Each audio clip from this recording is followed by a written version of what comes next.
All right. Millrose Games is a wrap. Chris Chavez here with Aisha Protlier, Eric Jenkins. What a meet. World records, crazy fast times all across the board. We got to start with the Wanamaker Mile because it's how the meet ended. I'm still riding that high. Yared Nuguse, world record, finally. 8 guys under 350. I mean, an insane race. Insane. The internet is broken. I don't know if you can see this. The results page is down because, the Armory broke the internet. This is insane. Also, incredible. Absolutely incredible. Couple things stick out on this. Obviously, world record. Look at Hobbs right behind him, 346.9. An 18-year-old? Cam Myers, 347.48 in third place. Azadine Habs, who went with it in the final lap, kind of tied up, but still ended up running 347. Gary Martin runs. Gary Martin, 348.82. That's just off of Ethan Strand's collegiate record. I believe that puts Gary Martin ahead of El Garouge on the all-time list. Everybody's ahead of El Garouge. El Garouge who? Yeah. If you would have told me at New Balance Nationals in 2023 that Gary Martin would one day be ahead of Hisham El Garouge on the all-time World Indoor Mile list, I'd be like, you're crazy. But it happened here today. Crazy. I mean, I'm kind of shell-shocked. The whole meet, unbelievable.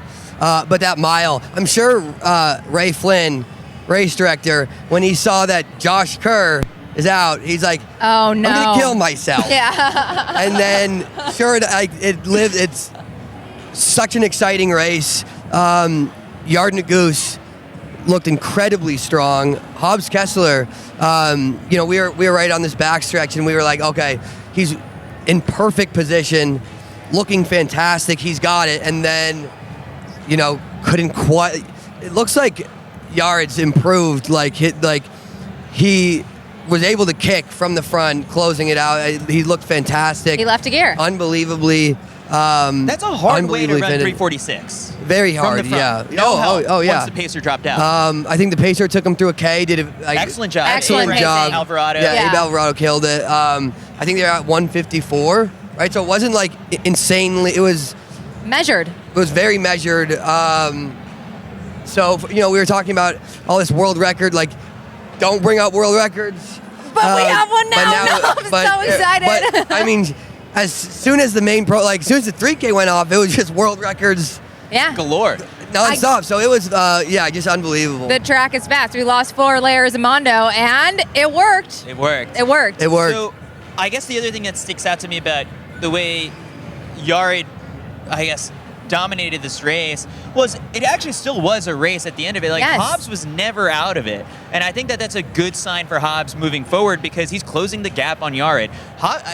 We probably brought this up during the trials. I think all of Hobbs' best races have come when Yared is in it. He's kind of always positioned himself right behind Yared and then just been dragged to these fast times. Something soon, I think, is going to click as to when he makes that move and attempts to make the pass. I mean, it's tough. It's tough. It's tough because it's things are clicking, right?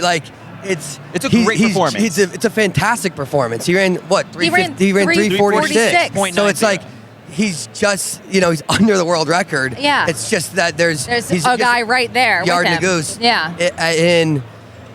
So it's he is going to be winning these races one day. He will. It's just keeping the course, staying healthy, and one day he is going to be winning it. The state of the middle distance for the men for American, the American middle distance 1500 is crowded. Just unbelievable. Too crowded. And I believe it was Josh Kerr. Was there somebody who said a few years ago that they're soft? They suck.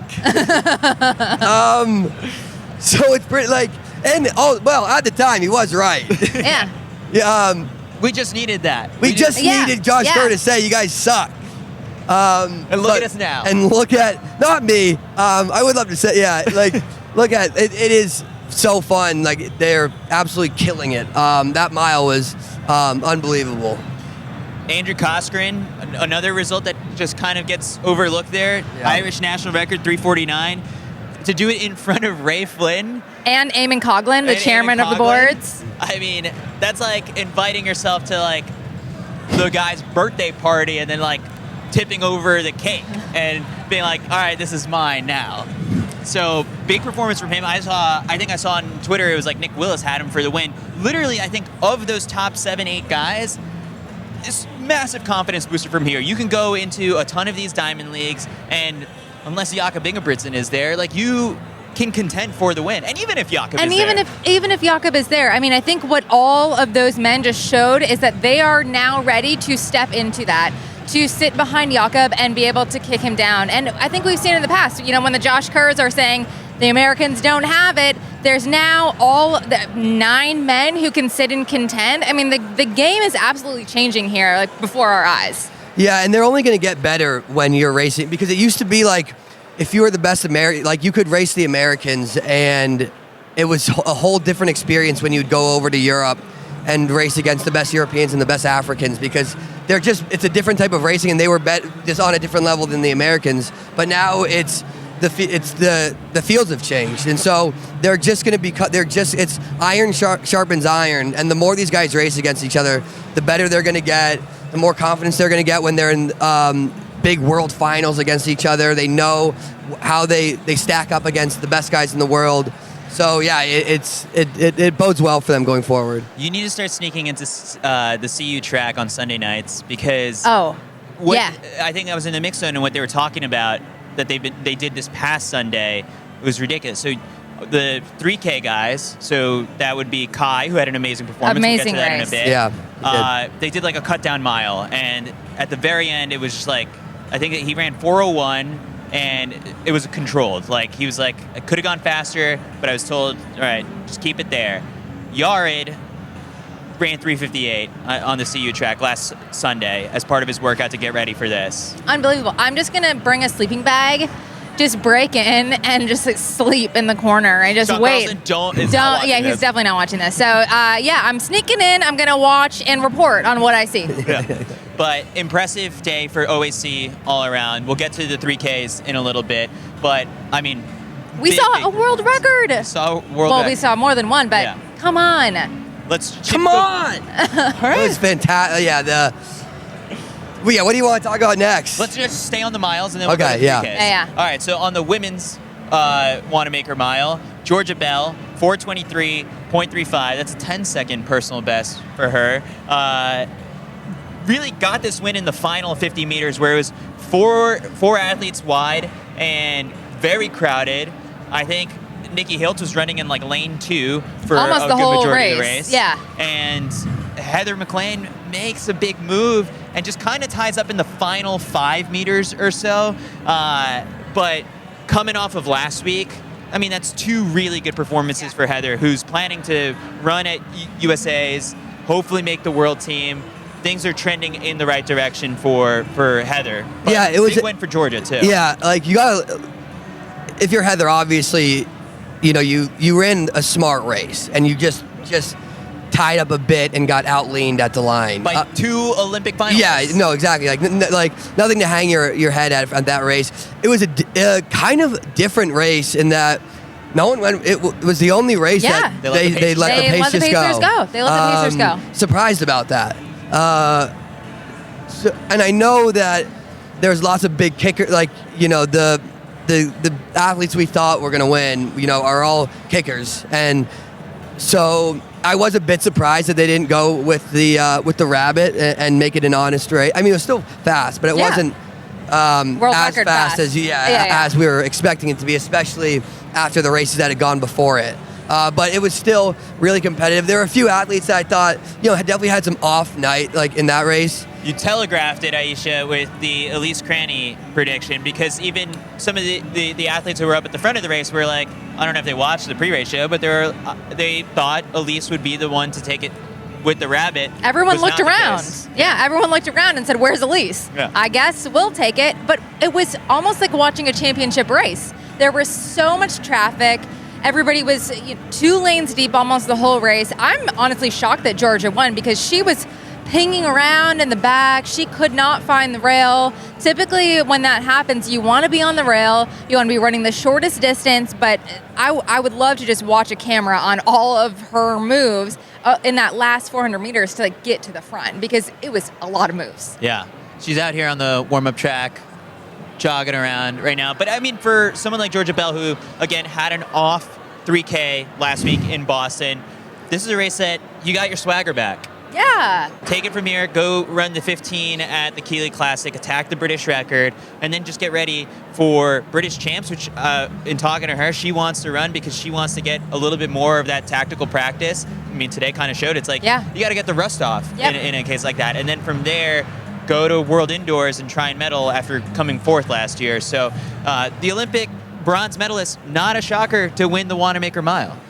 Yeah, it's kind of like, obviously it's a big race for her, but I was kind of, some athletes like Sinclair had an off night, Nikki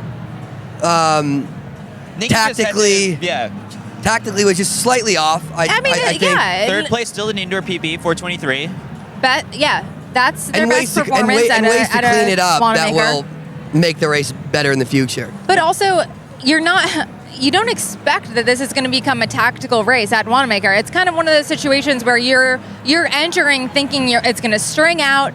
You're not necessarily visualizing a tactical race for the Wanamaker Mile, and I think it showed because people are not. There hasn't been a championship yet. We haven't practiced championship-style racing, and that's kind of what it looked like. Yeah, I mean, it's really just everybody's hoping somebody's going to get on it, and no one gets on it, and then it kind of everybody kind of has to readjust how they think the race might go from that point on. One thing I'm really happy to see is that people actually are going to race World Indoors, and a lot of people think like, oh man, you're coming off of the Olympics, it's a World Championship year. The World Championships are all the way in September in Japan.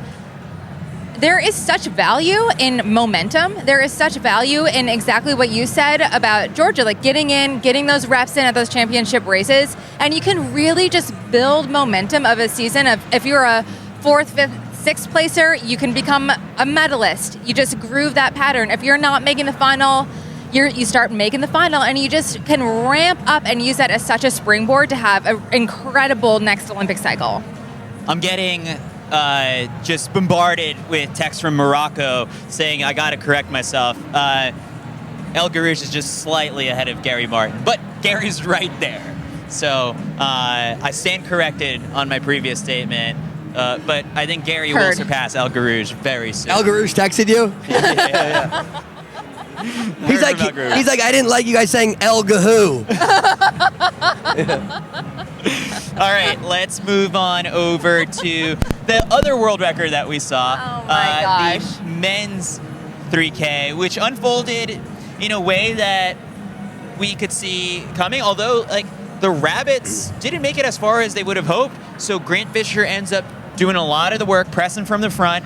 With 600 meters to go, Cole makes his big move and tries to really gun it for the win from there, which Grant Fisher at that point, and I spoke to his coach, Mike Scannell, they had a sigh of relief as soon as Cole got to the front of the race. Because they were like, all right, he's been doing a lot of the work. This is really tough to take all the way to the finish line.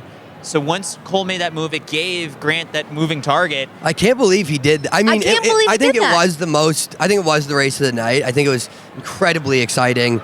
I'm shocked he did that because it really did help out Grant a lot. And it's 600 out in an indoor race, just 3 laps to go. That's time. Like, that's some help for Grant.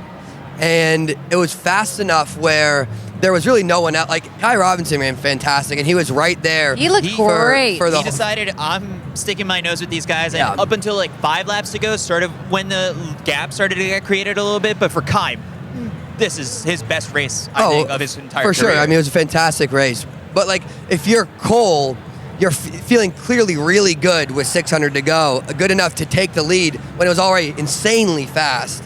But it just gave Grant someone to work off of, sit on, and I mean, that last that last 200 is unbelievable. Like for, Grant Fisher to out kick The Olympic gold medalist. the biggest kicker in the world. Unbelievable. Like the place is going crazy. It was because like in the final 50 meters, I think we saw Cole hurting, and like that is again like the Olympic gold medalist tying up. Like, good reason to tie up. They're running 7:22, 23. It's just unbelievable. fast. Like this is like you're Cole, and you go. You hate when you're as good as he is, and as competitive as he is. Obviously, this stings, and you're pissed. It was a mix of emotions from him afterwards. Yeah, such an incredible race, and think about like where he was at this time last year. He came in third in the 2 mile. Still a huge breakthrough race, and it's a springboard to have the successful outdoor season that you want to have when you drop back down to your main event. So I think this is just going to do incredible for his confidence. Just unbelievable race. Worst news for people trying to make that 5K team is that this year at USA's, the 15 is only 2 rounds. That's one less round for Cole Hocker to run. And I think the 5K comes after the 15. So he's not even going to be as tired as he was last year. Cole proved today he's got everything to make that 5K team. And I think like it was sort of like, can he do it? I think today, 100% assured, yes. You're going toe to team. Yeah, you're going toe to toe with an Olympic medalist. Of course, you can make the team. Well, of course he can make the team. Like, is it like 100%? Like he's going to make the team? Like, yeah, I like that. No, of course not. Because we all like going into the 5K final last year. We were like, I think it's going to be really tough to beat Cole Hocker, and he got smashed. So. No, he's not a lock to make the team. I disagree. This is absolutely. You say he's for sure like put his name for like the favorites, but like he came. What did he come in last year in the 5K? I don't remember. So exactly, yeah. So just like him, I forgot about it. Yeah, I know. But obviously, like, who gives a shit about the 5K team at this point? Like, the guy is the Olympic gold medalist in the 1500. Just ran 7:23 in the 3K. Like, these are times where you're like, they don't really even make sense. And at the Armory. We're not at BU. Like, this is the Armory. This is like... Well, but now it's so fast. It's like, this is it's faster than BU. Yeah. The 5 layers of Mondo needed to come off. Yeah. BU right now is shaving that track. Overnight, they're just taking sandpaper to it. I guess my Saturday night plans are out the window. We have humidifiers in here now. Yeah. The bicarb coming from the ceiling. Yeah, the bicarb just getting blasted out of the ceiling. Some mysterious thing from the ceiling. Okay, so on that similar note, remember last summer when like Jakob runs 7:17, everyone's minds are blown. Today you see 7:22. Does it blow your mind less now, knowing that, okay, it's not just Jakob who's capable of doing that. On an outdoor track, Grant and Cole can be right there. Yeah, it's February. Jakob 7:17 is, 5 seconds. Or honestly, I'm not even able to do the math right now. Yeah. 5. Yeah. Good job. 5 seconds is a lot to shave off when they're operating at this type of level. Like 7:23 is insane. Like that time is insane. So 5 more seconds off that is a whole lot. But it is the level that the sport's at right now in general. It's just light years ahead of where it is, just a few years ago. So it's like nothing is off the table as far as times go, performances go. It's just, it's a whole new sport at this point. Time has no meaning. It was funny. I had a really cool interaction with Bernard Lagat right before the race. He was like, he's like, I think the world record's going down. And he said to me, he was like, where am I right now on the all-time list? So I pulled up World Athletics' website, and then I go to the Americans on the indoor mile list, and I was scrolling, and he's like, you have to scroll? Yeah, you were like deep scrolling. Kip's coming out of retirement. And he was like, I said, yeah, you're 12th, 3:51. He goes, that's not right. He's like, I ran 3:49 at Arkansas. And so where the World Athletics website is wrong, his American record is 3:49. So now he was third coming into today, Now Yeah, he's a loser. Now he's been bumped down, no. I think, a little bit. Actually, no, the two guys who were ahead of him are still ahead of him. But regardless, it was like, it's a whole new ball game from when Legat was Yeah, it's just when you were competing. it's just a different time. You know, you're a product of your times. So it's just like now, like this is the level they're at. It's just gonna get faster. You shoot. Now everybody knows that this is possible. So it's just gonna get faster and faster. Like it's we played tough that to you can't really hypothetical game compare. yesterday where it was like, oh, all right, like you in that current form that you won that race, where would you have placed? I think today, Rudy would have been Well, I mean, yeah, last. dead last. Well, actually, what did Hendrick? I mean, there's a few stragglers that died. Maybe I could have picked them off in a very tactical race for a second to last. But oh yeah, I mean, it's like I won it running 3:53, and it's just like it doesn't. The times not in the same ballpark at all. So it's just it's hard to really compare it. Unbelievably fast. Unbelievable. But yeah, and I wonder. Josh Kerr must be watching that. Oh, Yeah. And No, he's for the people upset. wondering, it's like, where was Josh Kerr? I got word on the way up to the Armory that he had scratched from the meet, and it was due to illness. So he was throwing up all last night. Don't know what he ate, but he was here for the shakeout. But Looks good. hopefully he gets a chance to showcase his fitness. Like, I don't know what other race plans he had between this and the start of the Grand Slam season, but unfortunate for Josh Kerr to not have a chance to race today. But all right, let's move on to the other race. Yeah. The women's 3K, which ended up being a very good race. Insane. Yeah. It was awesome. I mean, We didn't call this. call this at all. No. We were I was we were way so off. wrong. We thought it would be Jess Hall sitting on the pacer and then taking it, which Yeah. she was up there for a bit.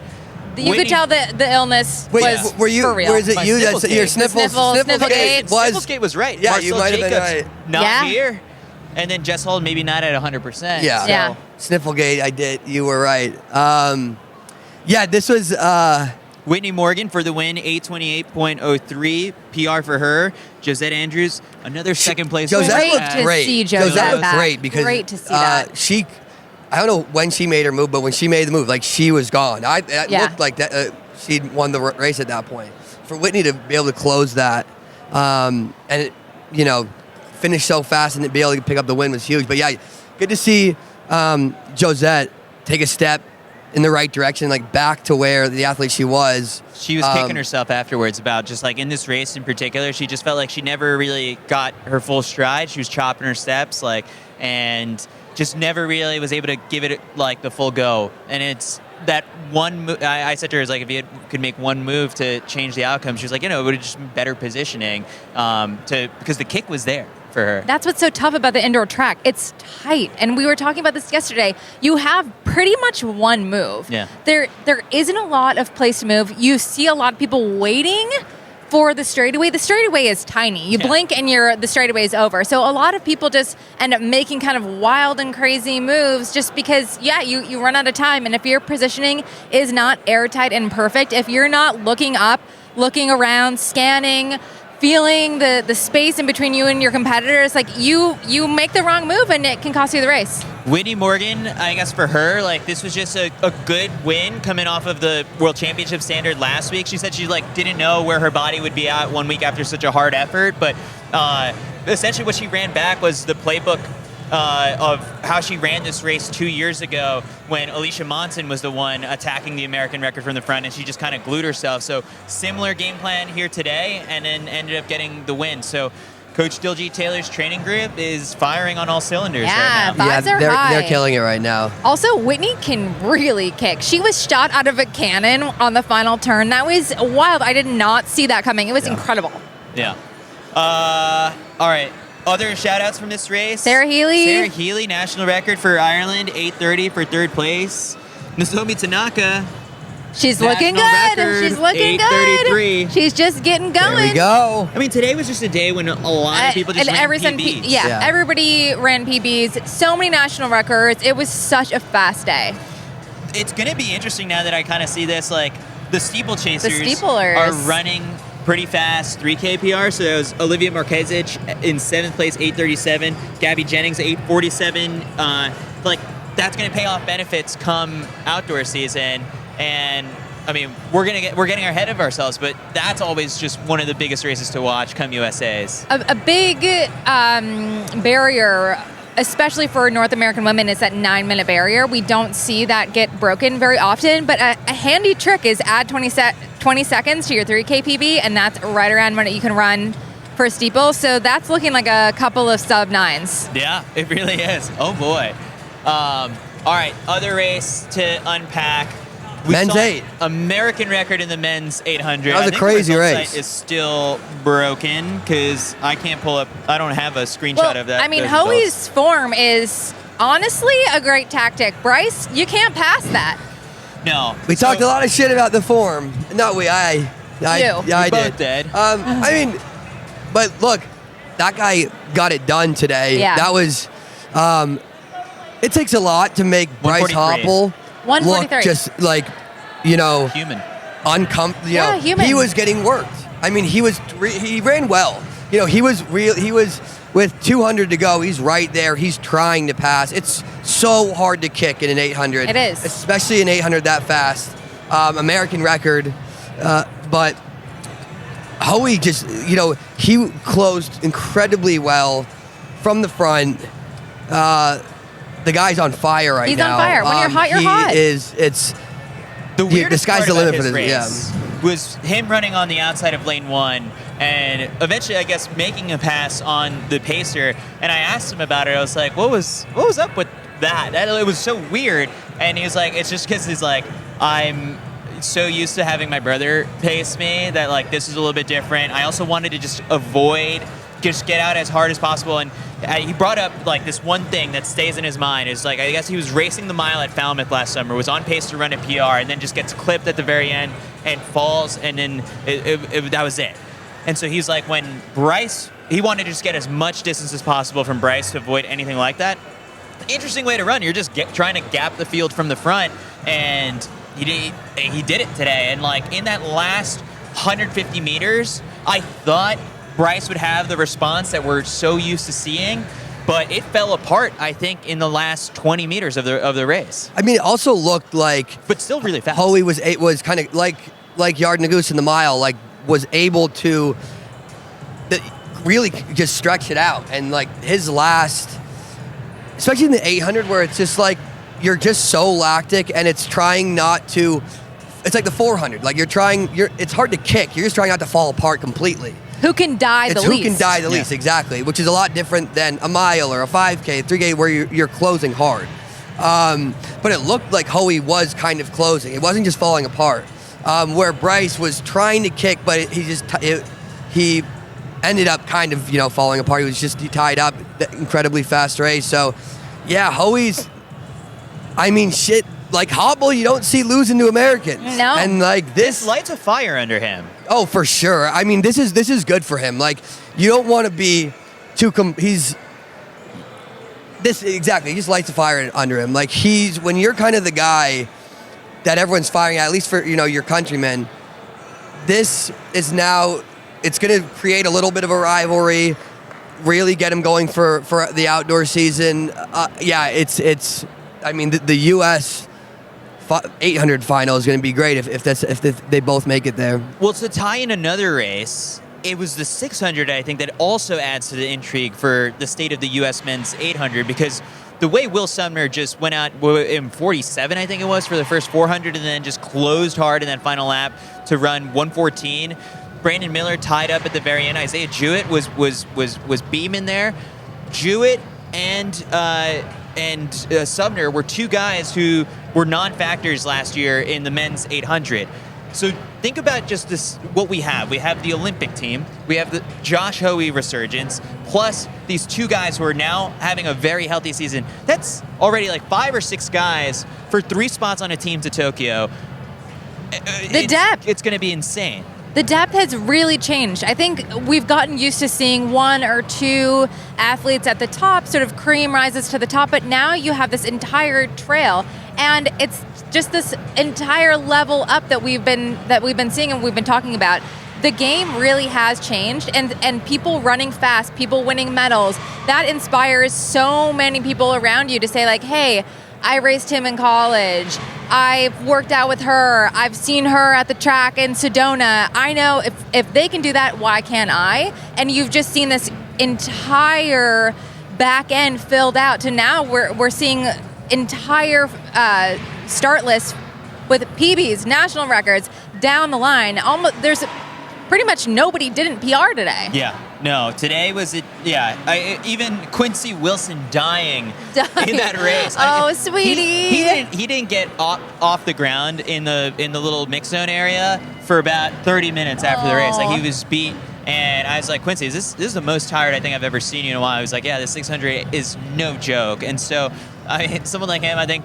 Oh, today was a wake-up call. I was like, I'm going to go back down to the 4. But Sumner and the way he talked about that race was like, this was a sweet spot race. It's like, it's going to make me better for the 800. It's going to make me better for the 400. His plans for USA Indoors is to run the 400, which I'm like, dude, I think this gives you some confidence to try and give the 800 a try.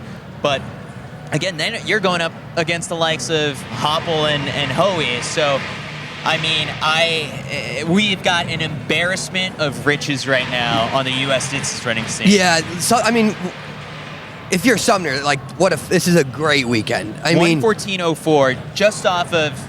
And he let it gun to tape. So he's the one who was pushing the pace, like was in control the entire time, never really was threatened. After a year of no racing and injury, now he's got 2 wins. In 2 races back, right? And so one of 2. Last week he was second, but yeah. Race. I mean, this is it's a huge day for him. It's gonna, and you've got to think this is like he's absolutely going to be thinking not just like I want to make the team, like he's going to be the guy I want to win. Yeah. I can beat guys like Hoppel and Hoey. So yeah, it's exciting. Young. He's yeah. I think most of our mid-D stars are all under the age of 25, aside from maybe like Grant, I think. How old's Hoey? I think he's probably like 24, 25, the oldest, I think. Yeah. I don't know how old Josh Hoey is. We've got our stats and research team looking it up. Women's 800 real quick. Shafiqua Maloney. We called Love this one. it.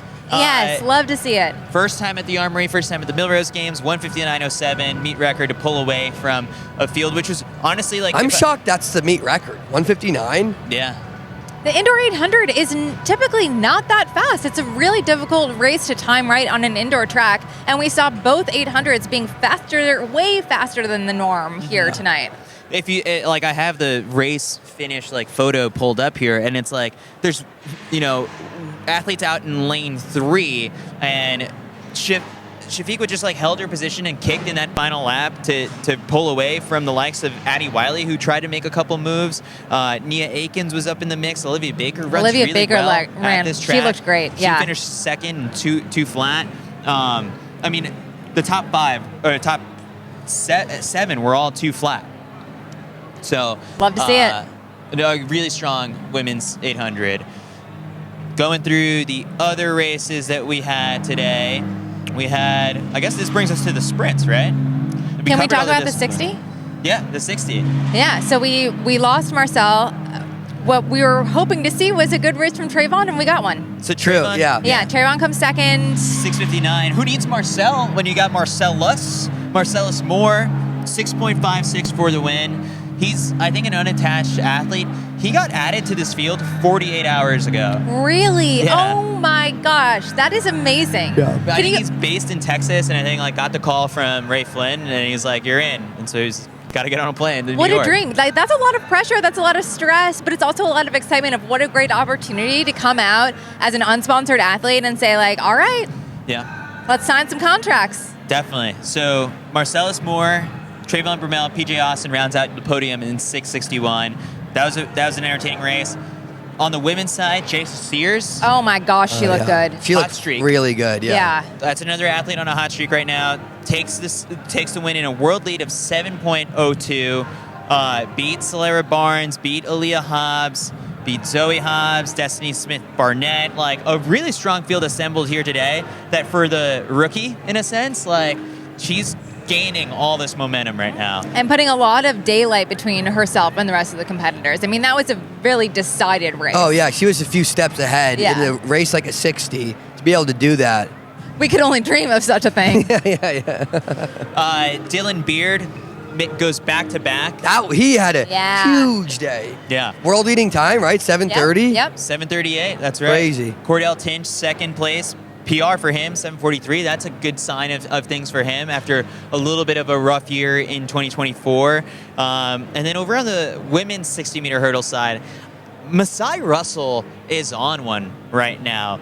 Back-to-back wins, takes the win at New Balance Nationals, and then gets the win here. For her, I think that's a massive confidence booster because she just last weekend was her first win as a pro.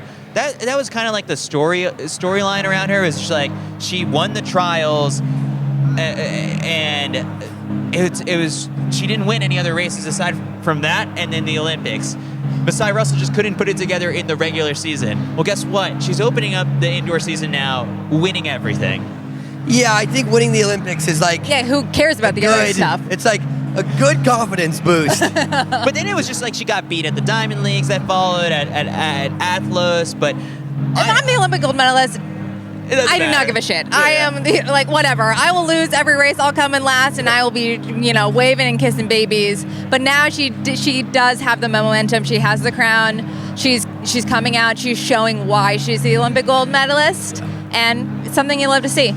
Strange to see Akira Nugent with back-to-back false starts. Yeah, it had me thinking, it's just sort of like, she's got to get this figured out because, she's going to be racing Grand Slam, so it's the 100 hurdles and the 100, where it's like, that's going to be so important. So getting that cleaned up over the next couple weeks will be big for her. What I learned is that there was a moment where the TV broadcast was behind, the meet was behind schedule, which affected the TV broadcast, and there was just chaos, people being yelled at to get off the track as quick as possible. But they really run a tight ship here at the Millrose Games. We know it. Yeah. We almost couldn't bring this pod to you because you almost got. It was hell getting to where we are right now. Picking up Eric by the back of his shirt saying, "Get out of here!" I was like, I've been well behaved. Please let me stay. No, we because we were standing. The camera, you guys can't see it, but we were standing maybe 30 feet away from here on the back stretch, so we couldn't just cross the track. Okay. So we had to go all the way around. But then, as we were trying to get in the other way, the security says, if you no, you're out of here. You left, you're gone. And thank the sweet Lord that Matt Sonnenfeld was there with first off, looking dashing in a tuxedo. Yeah. And he had an orange special pass on, which basically means I'm untouchable here. Okay? So he let us in, and the volunteer working, if I may, was kind of an asshole. Yeah. And I felt so smug. So we walked in, and I'm just look at us now, we're with him, we're with the orange, we're with the guy in the tux. So yeah, no, it was tough to get here. But we did. Yeah. Security stuff. Yeah. We will. Yeah. We're gonna get kicked out soon. We'll definitely get tossed after this. But yeah, and we're at least gonna finish this up. Another Millrose Games in the books. This is just it's the best indoor meet, I think, of the year. Yeah. Nothing Hands holds down. a candle to the Millrose Games. It's gonna be tough to top it next year. But how many $25,000 checks did they have to cut today for world records? 2, right? Grant and Yared. Yeah. But are they not? Taxes They got to this be year. cutting something for the American record, right? Probably the shoe companies. Well, yeah. But I'm like, Ray Flynn, get the checkbook out. Come on, it was a great night. Just get the checkbook out. Yeah. All right. It's not just a regular, it's the big checks. Where are we going to be next is the question. I think I'll be at USA Indoors. We're going to not have as big of a setup.